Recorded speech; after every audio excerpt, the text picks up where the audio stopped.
Mumbai police को सलाम news को सब्सक्राइब करो और बेल आइकन दबाना ना भूलो। मुंबई पुलिस को सलाम। ये भीड़ है शराब के लिए, यहाँ मदिरा के लिए पुलिस से हाथापाई भी हो रही है।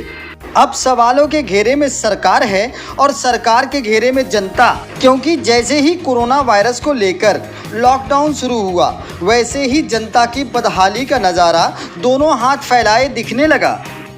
ऐसे में सभी क्षेत्रों में सामाजिक कार्यकर्ताओं ने अपने क्षमता अनुसार लोगों की मदद करने के लिए मैदान में उतरे। कहीं राशन बांटते दिखे तो कहीं पुलिस प्रशासन को मास्क बांटते वितरित करते दिखे और भूखों को खाना भी खिलाते नजर आए। किंतु आज शराबों की दुकानें खुलने के बाद ऐसा लगता है कि मानो ऐसे सामाजिक लोगों के साथ छल हुआ या फिर आम जनता के साथ छल हुआ।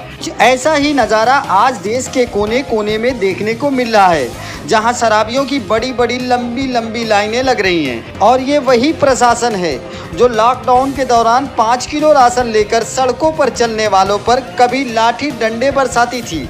और कभी कभी ऐसे भी वीडियोस देखने को मिले जहां मंदिर और मस्जिद में लोगों को प्रार्थना और इबादत के बाद सरकारी प्रसाद में डंडे भी मिले। यहां तक कि लॉकडाउन के दौरान धार्मिक कार्य करने वालों को कोरोना आतंकी का सर्टिफिकेट भी बांटा गया। लेकिन अफसोस, लॉकडाउन तब भी था और अब भी है, लेकिन अब सर्टिफिकेट बांटने वाली मीडिया इन शराबियों को और शराब के ठेकेदारों को तर्क और वितर्क के सहारे अपना भोलापन साबित करने से पीछे नहीं हट रही। अब सवाल उन लोगों के मन में उठ रहा है जो लोग राशन के चक्कर में और पूजा और इबादत के चक्कर में जम के लाठियाँ खाई। वो सोचने पर मजबूर हैं कि आखिर सच्चाई क्या है। क्या कोरोना वायरस सचमुच में था? अगर था तो अब क्यों नहीं?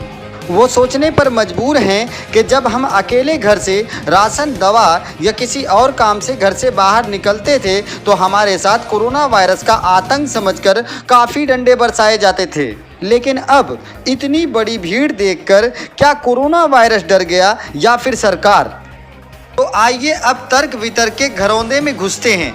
एक बड़ी ही खूबसूरत तर्क ये भी दिया जा रहा है कि सरकारी खजाने को भरने के लिए इन शराब के ठेकों को खोलना बेहद ज़रूरी हो गया है। तो क्या इन शराबियों को जो लॉकडाउन में कंधे से कंधा मिलाए लाइनों में खड़े हैं, इन्हें राष्ट्रीय सम्मान के साथ कोरोना सेनानियों के दर्जे में रखा जाएगा? कुछ ऐसे ही सुलगते सवाल अब लोगों के दिलों में नाच रहा है, जिन्होंने 2 महीने तक कभी भूखे तो कभी मांग कर खाया। कुछ ऐसे ही सवाल उन लोगों के दिलों में उठ रहा है जिन्होंने अपनी गाढ़ी कमाई की रकम गरीबों को खिलाने में दान कर दी। कुछ ऐसे ही सवाल उनके दिलों में उठ रहा है जिन्होंने सरकार को कोरोना से लड़ने के लिए फंड दिए। ये सारे सवाल कहीं न कहीं एक बड़ी बेईमानी की तरफ इशारा कर रही हैं। या तो सरकार झूठी है या फिर भारत का कोरोना, या फिर वो जनता झूठी है जो पैदल अपने गांव जाते समय डंडे खाती रही, भूखे रहने का नाटक करती रही। आखिर इनमें से झूठा तो कोई न कोई ज़रूर है। मुंबई पुलिस को सलाम।